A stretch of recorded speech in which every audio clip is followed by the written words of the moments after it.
En la Edad Media, hubo hombres que juraron servir incluso después de ser enterrados. No temían a la muerte, porque la habían conocido.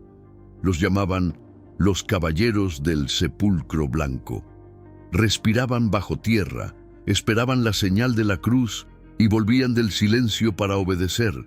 Roma los llamó herejes, pero algunos aseguran que sus tumbas aún responden al llamado y que, bajo la cal, las campanas siguen sonando.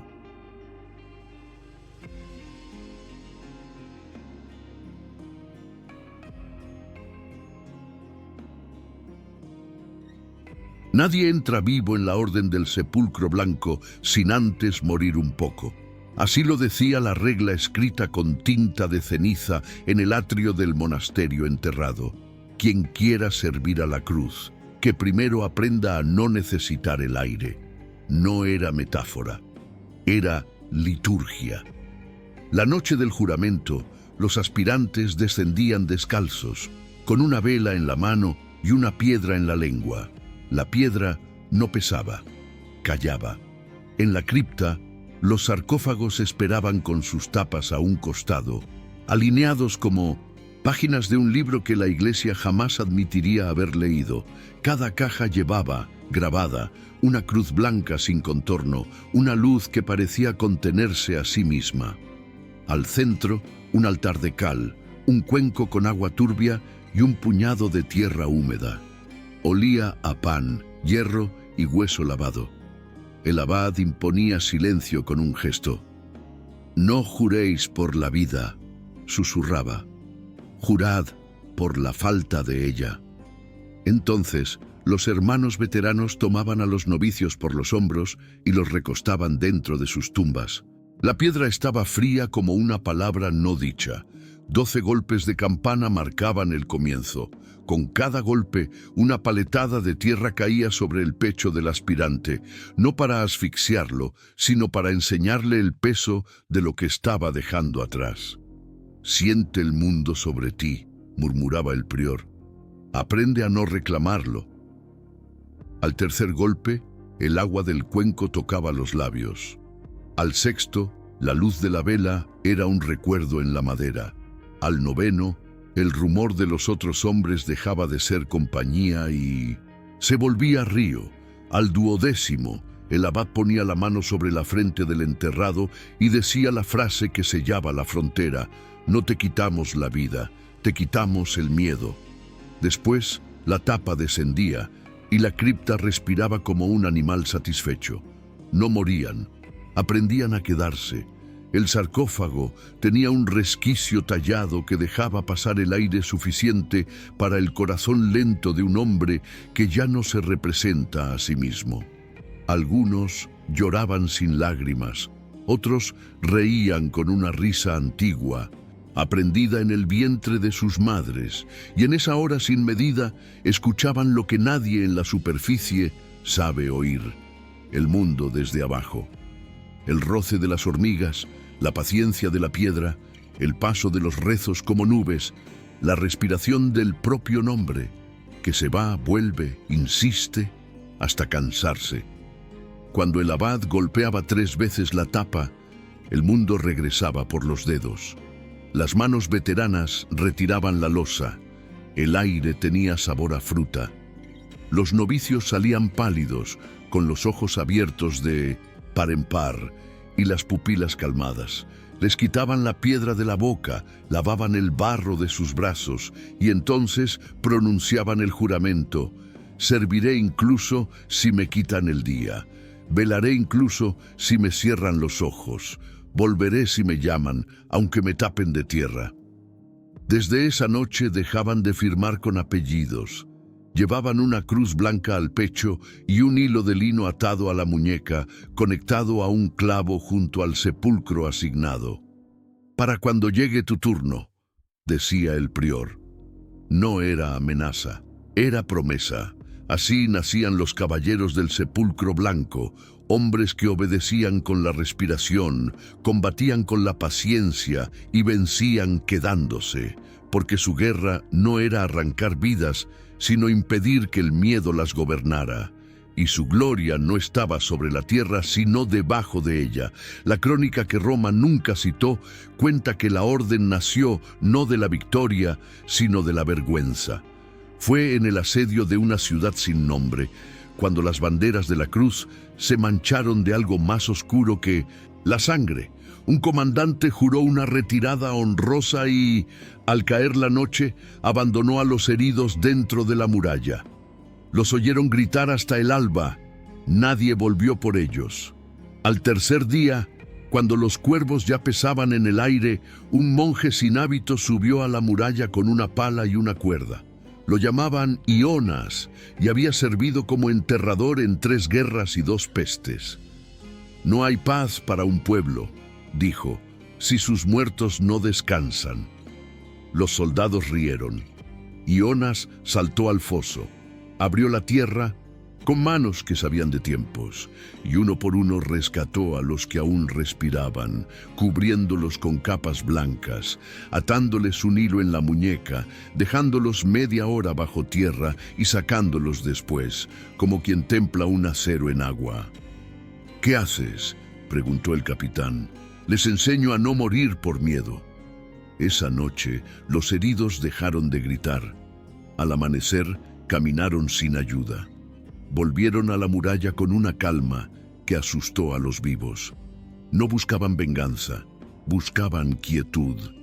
Donde se paraban, el enemigo retrocedía, no porque empuñaran mejor la espada, sino porque habían aprendido a no necesitar ganar. La fama de Ionas cruzó campamentos y sacristías.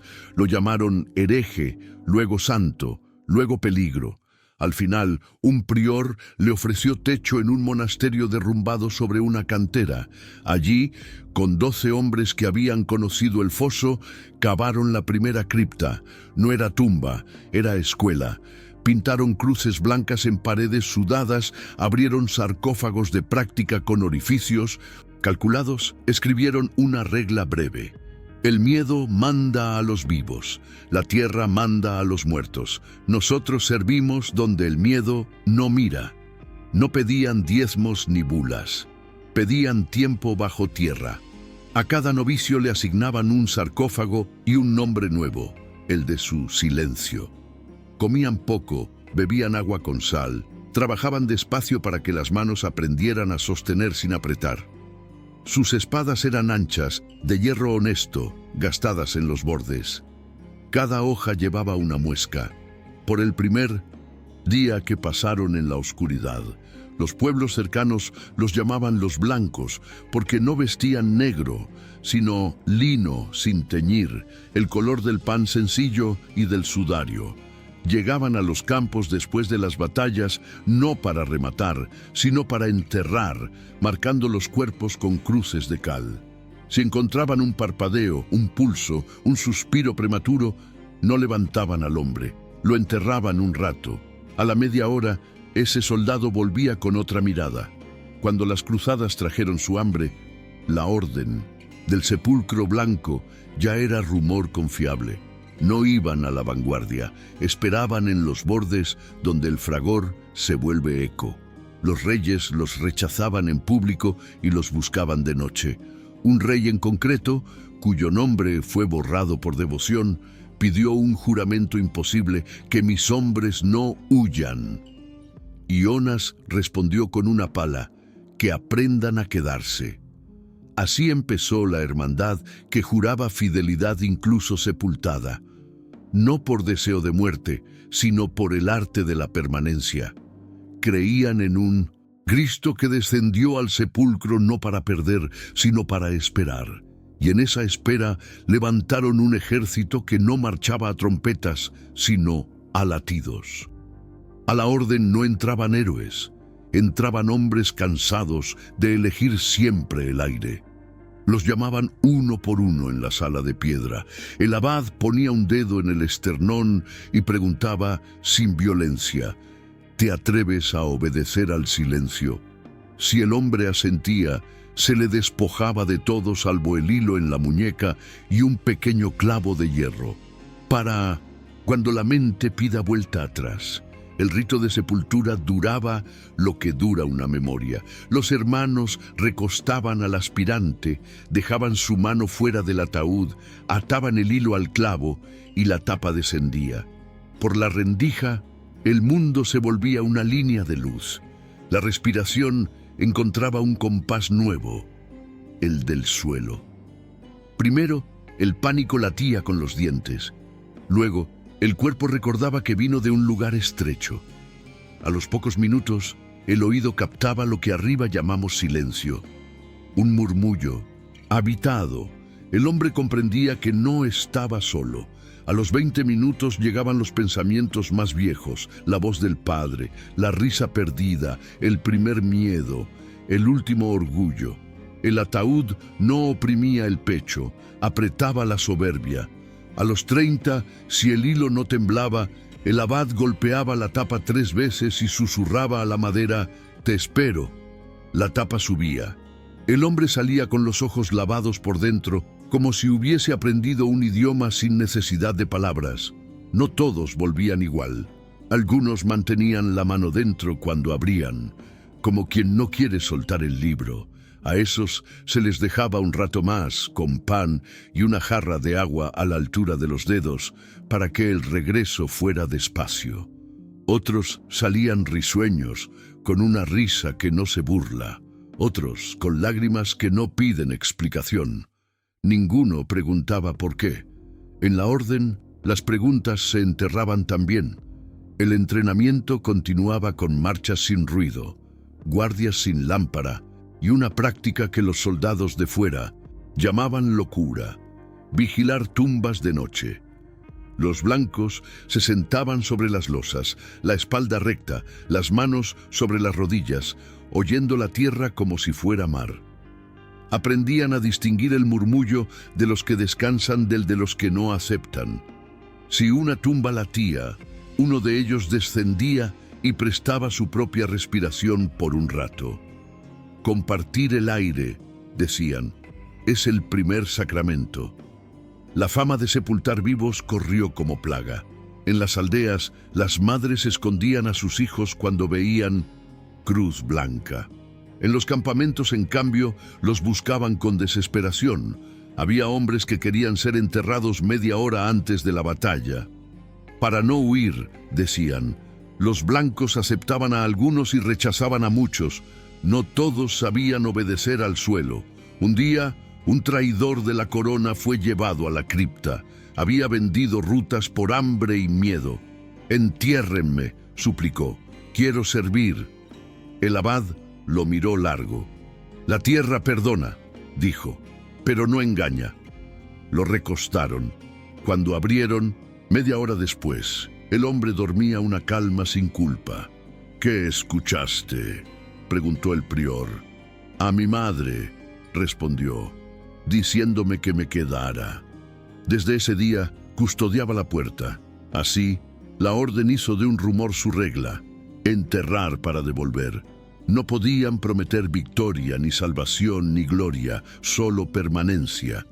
Y con eso bastaba, porque un ejército que no huye deja de necesitar trompetas. A la hermandad no la guiaba el milagro, sino la habituación. Pero hubo noches en que lo imposible se inclinó hacia ellos. Fue en un invierno sin pájaros, durante una retirada que nadie admitió. Un destacamento de blancos cubría la retirada de campesinos. El enemigo los alcanzó en un claro donde la nieve parecía harina derramada. Cayeron 3, 4, 7. Ardía el aliento. El abad, ya viejo, mandó cavar fosas rápidas. No para esconderlos, dijo, para hacerles sitio. Los cuerpos tendidos no eran cadáveres, eran esperas. Les ataron hilos en las muñecas, clavados a estacas de fresno, y dejaron sobre cada pecho un trozo de pan. Si regresan, que coman, si no, que alimenten a la tierra.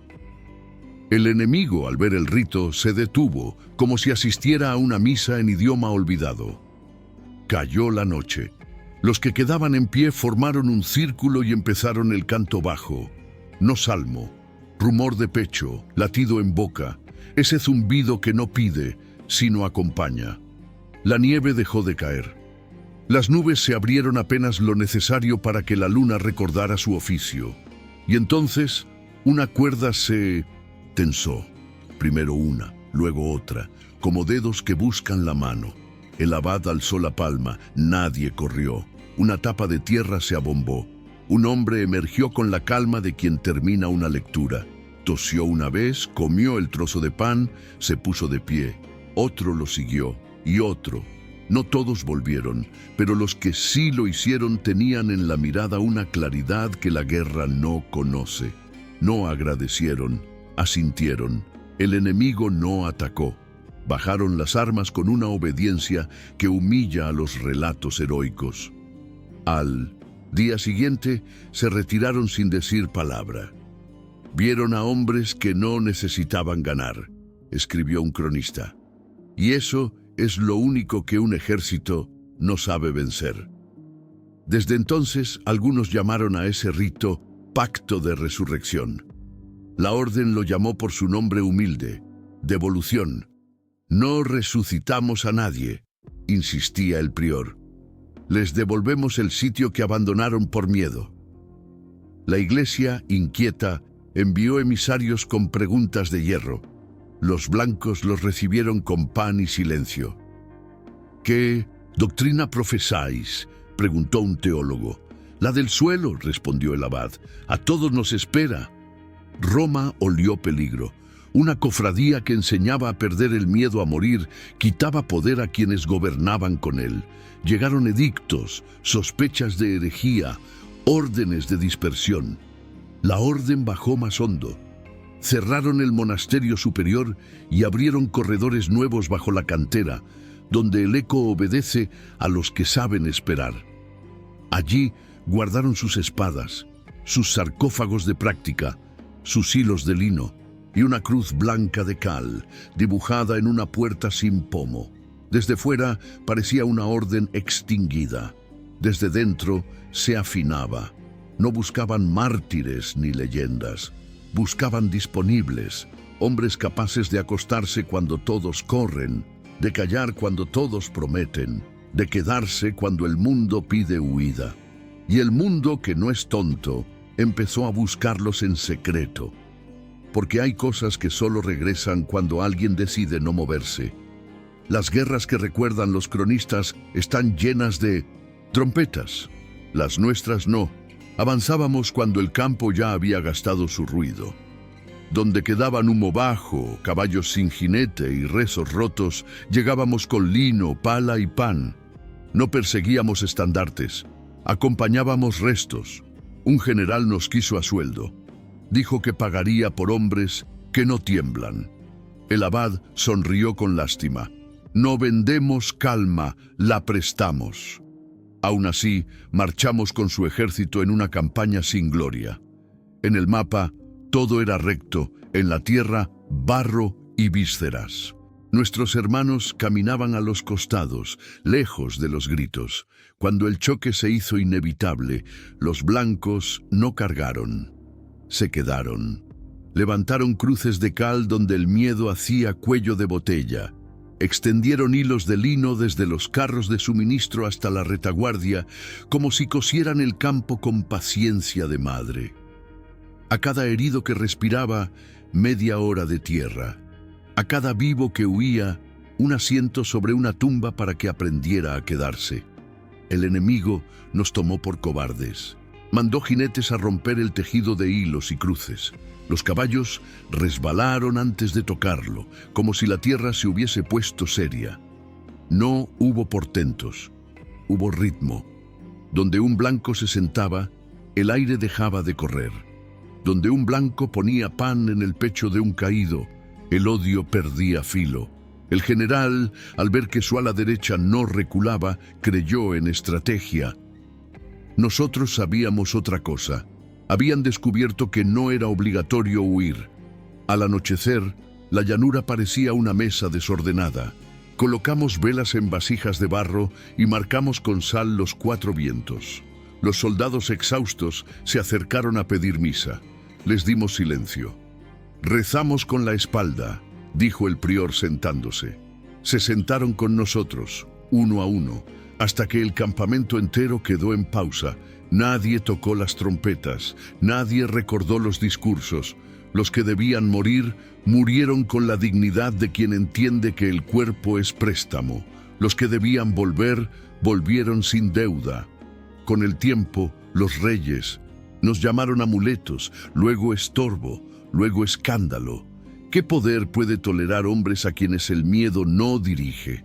Vinieron decretos: prohibido enterrar vivos, prohibido hilos en la muñeca, prohibidas cruces de cal. Obedecimos lo que podíamos, desobedecimos lo que nos hacía hombres, bajamos más hondo. Nuestras guerras siguieron sin trompeta, en pasillos de piedra, a la velocidad del pulso. El mundo se encargó de contarlas mal. No importa, los que estuvieron saben. Desde arriba, el monasterio era ruina. Abajo, órgano. Cavamos corredores donde el eco aprendió nuestro nombre y salas donde el aire no envejecía. Cada tumba tenía su oficio, las de práctica, con rendijas medidas a corazón lento, las de despedida, con panes marcados y jarros invertidos, las de vigilia con bancos a los lados para sostener al que presta su respiración, al que se resiste a partir. El refectorio era sobrio, pan 2 veces, caldo cuando el frío mordía la espalda, vino solo en despedidas. Comíamos mirando al suelo, no por penitencia, sino para recordar quién manda. La biblioteca no guardaba grandes vidas, sino pequeñas obediencias, listas de tiempos de tierra, descripciones del rumor de cada estación bajo el suelo, notas sobre cómo reconocer el latido de los que quieren volver del miedo y el de los que solo quieren ser llorados. Al final de cada cuaderno, la misma línea. El silencio cura lo que el ruido espanta. Por las noches, el claustro inferior se llenaba de velas. No había salmos, había notas, largas de pecho, ese canto bajo que no pide nada. Quien entraba por primera vez creía asistir a una misa. No, asistía a un ritmo. Si algún hermano caía enfermo del alma, ansia, soberbia, hambre de estandarte, lo acostábamos en la tumba de descanso, con el hilo al clavo, media hora sin palabras. Nadie volvió igual. Algunos salían con ganas de llorar, otros con ganas de trabajar despacio, otros con la rara urgencia de pedir perdón. Nos visitaban viudas con niños de pecho, soldados sin mirada, pastores que no dormían por sus muertos. Los atendíamos sin doctrina, enterrábamos media hora a quien pedía aprender a no huir. Enseñábamos a cubrir espejos cuando hay duelo, a invertir una taza de agua en la puerta para que la casa recuerde su límite, a marcar con sal la tumba de quien no quiere ser olvidado. Nos pagaban con pan, madera, lana, con rumor limpio. Una noche llegó un emisario de Roma. El Santo Padre exige saber su doctrina. Le servimos sopa. Nuestra doctrina es la tierra, dijo el abad, y nuestra liturgia, la devolución. El hombre anotó palabras que no entendía. Se fue con desdén. Al cruzar la puerta de piedra, la vela de su farol bajó la llama, como quien hace reverencia. El emisario no lo vio. Nosotros sí. No teníamos cárceles, teníamos tiempo. El traidor no era siempre malvado, casi siempre era alguien apresurado. Un hermano rompió el voto de silencio y contó a un capitán el número de nuestras tumbas. Para que nos proteja, dijo, y el capitán vino con albañiles a sellar bocas de piedra por vuestra seguridad. Al tercer día, 3 hombres que debían volver no volvieron. La culpa pesa más que la losa. El abad no gritó.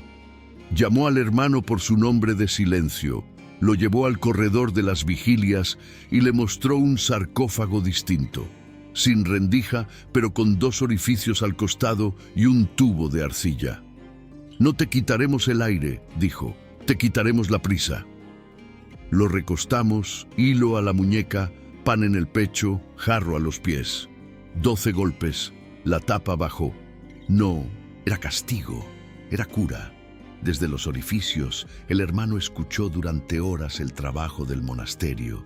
pasos, agua, hierro sobre piedra, la risa tímida de un novicio, el suspiro del huerto.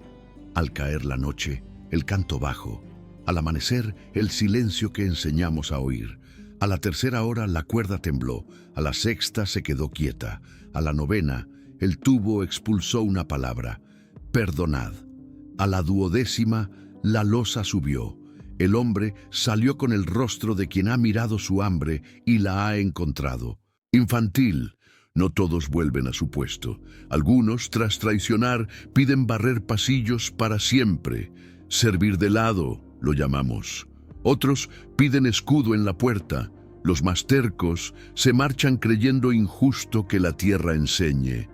A esos, la guerra los recoge como recoge a los que corren, sin manos. Una vez llegó un espía con sotana buena y preguntas afiladas. Traía órdenes de confiscar nuestros libros. El abad le ofreció pan y tumba de media hora, para que comprenda con el pecho lo que no cabrá en su tinta. Rechazó. Esa noche un niño de aldea se perdió en el bosque. El espía, hombre de buen corazón pese a su oficio, ayudó a buscarlo. Lo hallamos dormido junto a un túmulo, con una cruz blanca de cal dibujada en la frente. El espía lloró sin saber por qué. Al amanecer, pidió la tumba. Salió con menos preguntas y más manos. En la orden, el castigo no humilla, acomoda. La traición no nos interesa como pecado, sino como desajuste.